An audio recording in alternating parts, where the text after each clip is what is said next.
we talked about last week how purity culture is wrong, Mhm. and there is the real way to do Christian sex stuff. So, Okay. what is the if I would okay? So I guess we'll start it when hair starts growing All right. to marriage.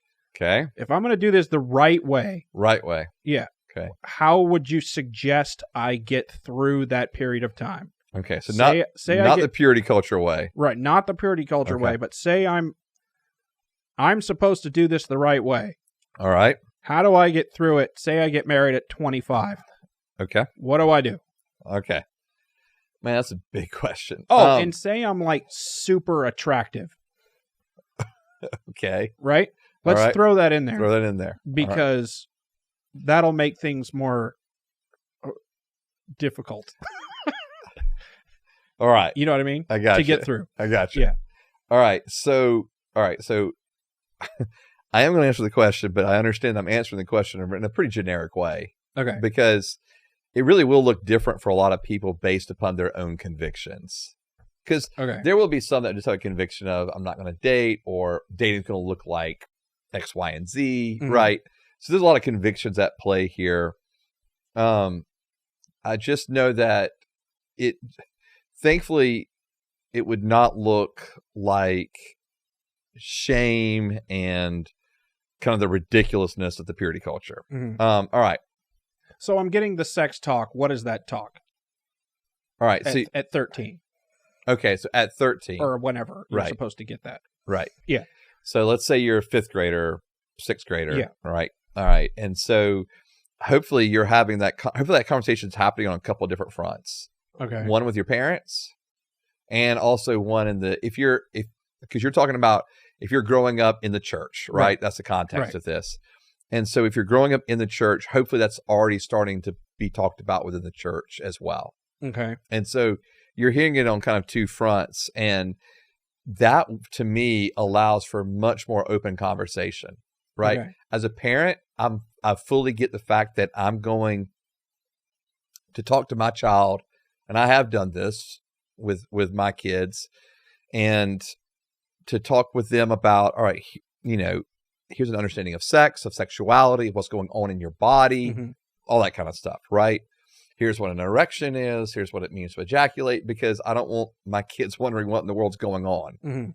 And so you're talking about those things, and that's good for the child to hear about. They were created to have sexual desires, and where they are in their lifespan as they're beginning to go through puberty, Mhm. there's hormones racing through them. So there's sexual attraction and sexual urges and those kind of things.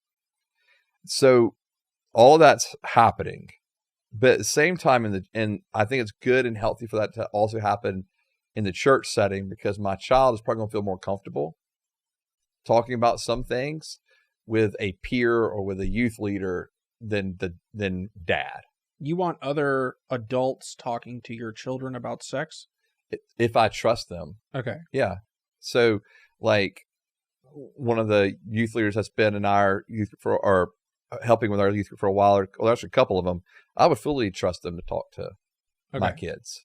I think it's actually beneficial when that's happening, because you have the similar message coming from a few different parties, and plus the child may feel a little more comfortable being open about some things with a youth leader as opposed to mom or dad.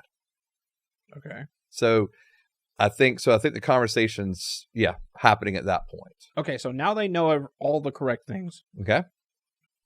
but you also have to tell them. I mean, are we talking about like in regards to not having sex and that kind of thing? Yeah. Okay. So yeah, then I'm explaining to them why we wait until marriage to have sex. Okay. And then am I going to get into masturbation as well? Sure. And so this is why we don't need to masturbate. Okay? When it's connected to thoughts of lust. All right?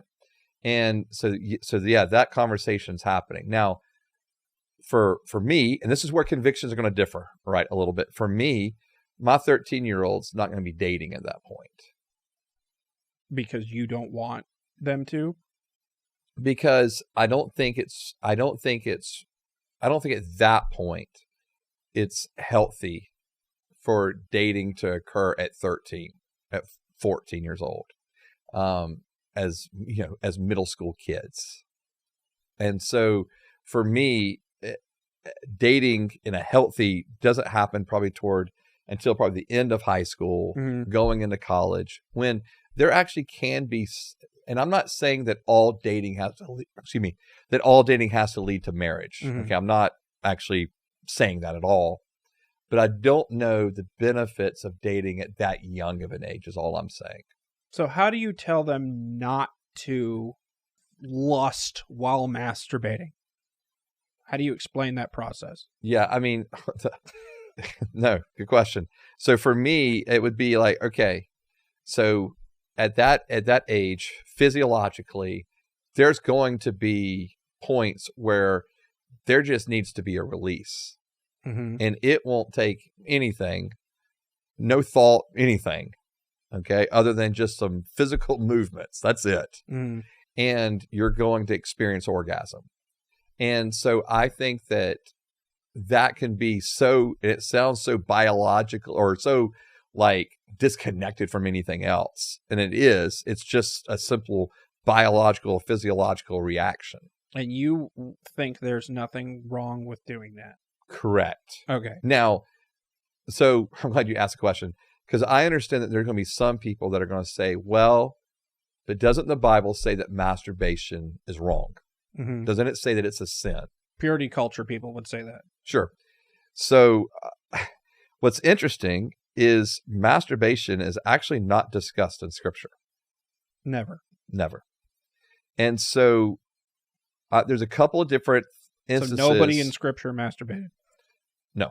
Well, let me read it, and let me give you a couple of passages, and we'll get the closest we can to it. Okay. But what I want to say too, though, it's not like the word masturbation was not created yet. So it wasn't like they were without that term, because we know in ancient Near Eastern literature that is happening pretty simultaneously to the passage I'm going to be reading, that masturbation is already being discussed in those cultures. Okay. So it's not like they were without that word. So they were confused too. So let me read the passage that's most often read in context or in connection to masturbation. Leviticus, right? Well, there is a passage in Leviticus. It's always Leviticus. But this one actually is from Genesis. Okay. And I think this one actually is more commonly read. So in Genesis 38, verse 6, Judah got a wife from his firstborn, and her name was Tamar. Now Judah's firstborn, was evil in the sight of the Lord, and the Lord put him to death. Then Judah... That was quick. Then Judah said to Onan, sleep with your brother's wife, perform your duty as her brother-in-law, and produce offspring for your brother. I know that sounds very odd to us, okay? But in this culture, in this day and time, it was expected that the younger brother, who more often than not would not be married himself, would marry his brother's, who has passed away, wife, so that his name would continue on. Okay. So the first child that they would have together would actually be considered. So, for example, in this case, it would be considered son, not Onan's son. Okay. So if the wife wasn't having a good time with the husband, it'd be like, let's see how your younger brother is going to do at this, and go kill her husband. I mean, you should marry a guy with several younger brothers. Well, part of it actually is the fact that, and we'll see in a story here that there actually is, like, there's times where it continues on, but in this particular one, but Onan knew that the offspring would not be his. Okay, so because it would be actually his dead brother's offspring. It'd be considered that child. Okay, would be Er's. So whenever he slept with his brother's wife, he released his semen on the ground. so that he would not produce offspring for his brother. That's called pulling out. It is. It's actually an early form of birth control. Right. But it's so what they use here is the idea of semen being released on the ground. Okay. And they equate that to what happens when we ejaculate during masturbation. Okay. Okay.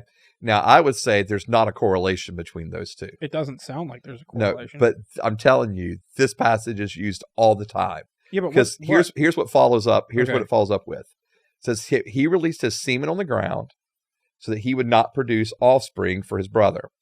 What he did was evil in the sight of the Lord, so he put him to death also. Oh. But what was evil was not having children. Bingo. Okay. It was not the idea of releasing his semen on the ground. Right. So going to say it like a demon sprouted out of the ground. Or something. No.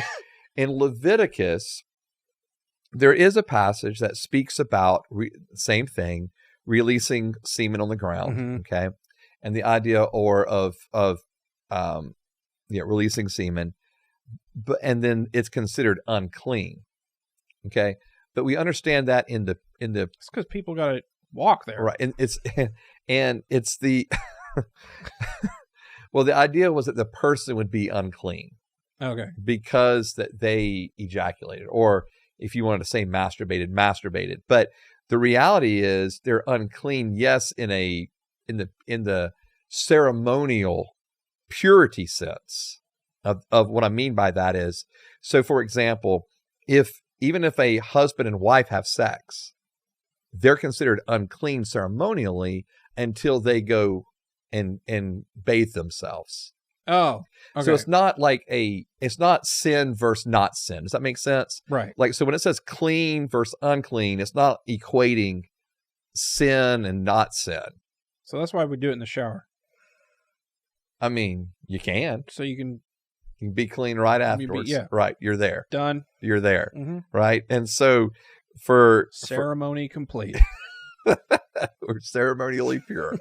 But that's what, so in Leviticus, when it talks about in that context there, that's specifically what it's talking about. It's not saying it's sinful, okay, to masturbate. It's saying, because that's the closest one we got, what it's saying is, it's not that it's sinful, but rather that you're ceremonial unclean. But again, a husband and wife having sex is, now they would be considered ceremonial unclean until the evening, until they went and bathed. 17-year-olds dating. Okay, dating. Okay. How do you tell? What do you tell them to do? Okay. To not have sex that isn't purity culture stuff. Okay. Well, I guess for me, it's, again, you've talked about the things that are, so the child already knows, let's say, biblically or theologically, right? What is expected in regards to sex and sexuality. And we've had this discussion. So now you're talking about the practicality of it, right? Right. At 17 years old.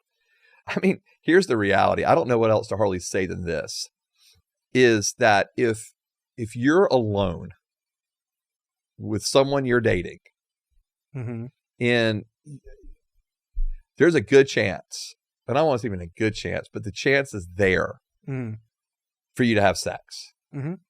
If you're alone in a private space, right? And so I don't agree with the idea of not dating, okay? Like, so let me phrase that. Because what I'm going to say is, I think dating has to be understood in different terms than just those two going out on a date by themselves together. Okay. Okay. I think now, I don't mind the two of them going out on a date by themselves, but they need to go to a public space. Okay. Right? You're probably not going to have sex in the middle of Starbucks. But if you're alone in one of your bedrooms, right, chances are much greater, right? And so I think you have to know, like, who you're around and be aware of the space and all that kind of, like, I think that matters.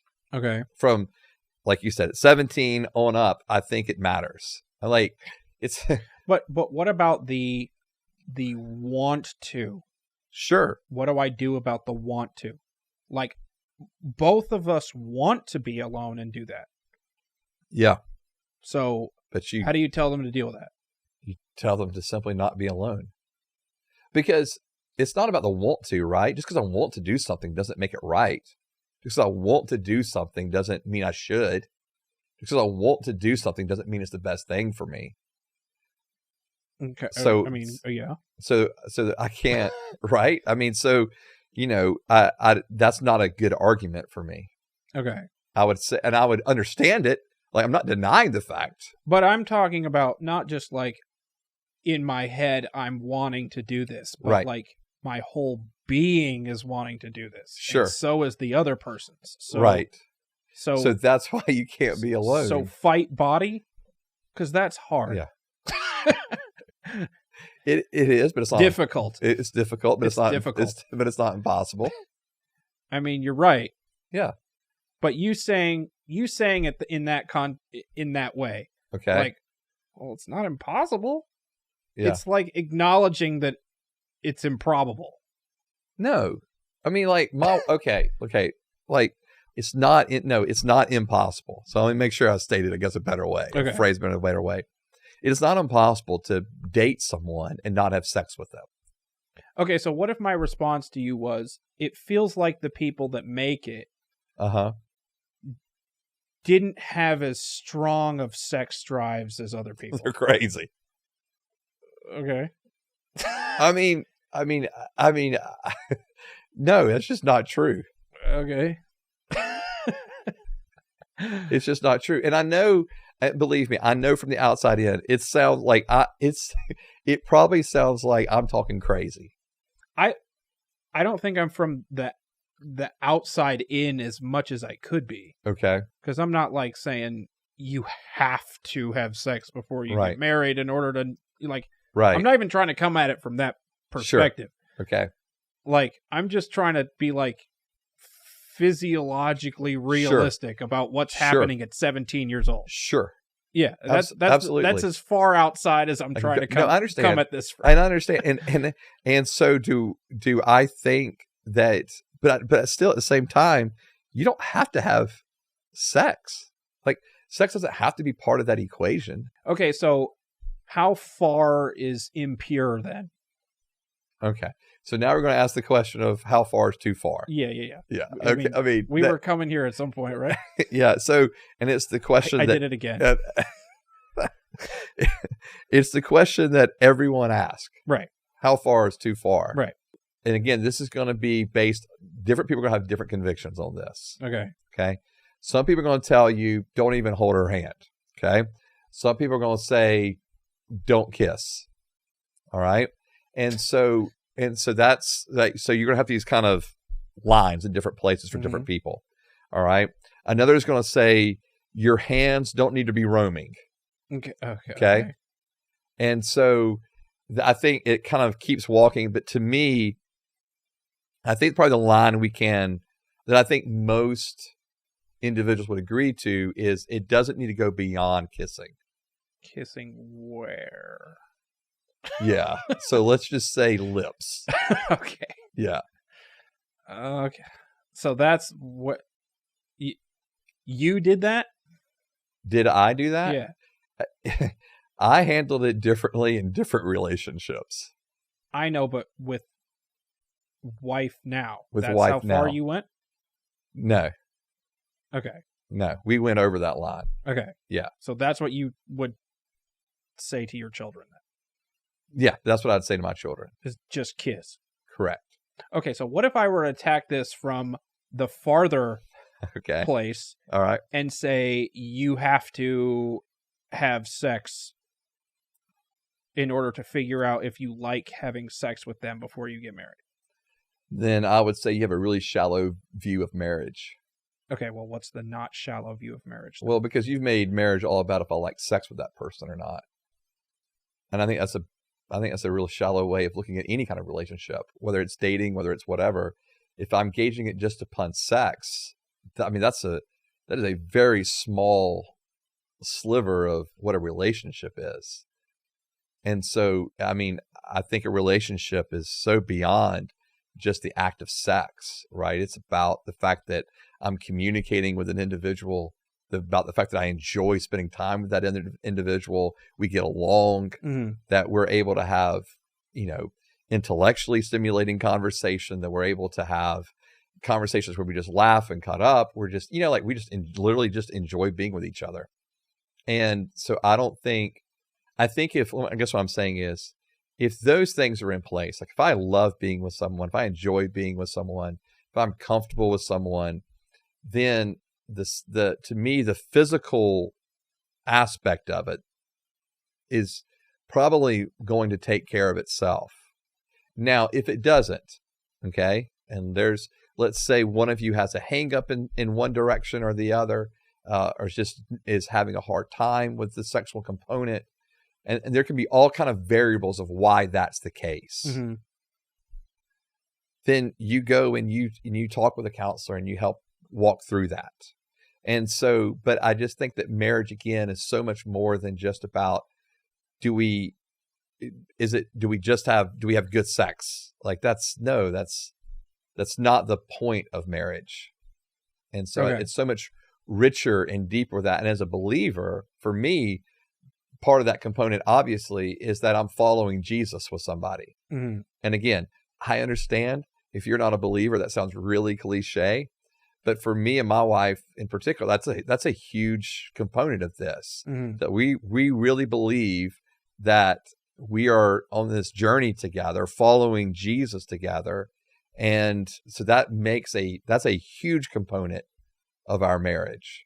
And at the same time, I think not that sex has to be written out of the equation, right? That's what I said. If there's struggles in sex, then go talk to someone. Because I do think sex was given to enjoy and to be pleasurable. I believe that wholeheartedly.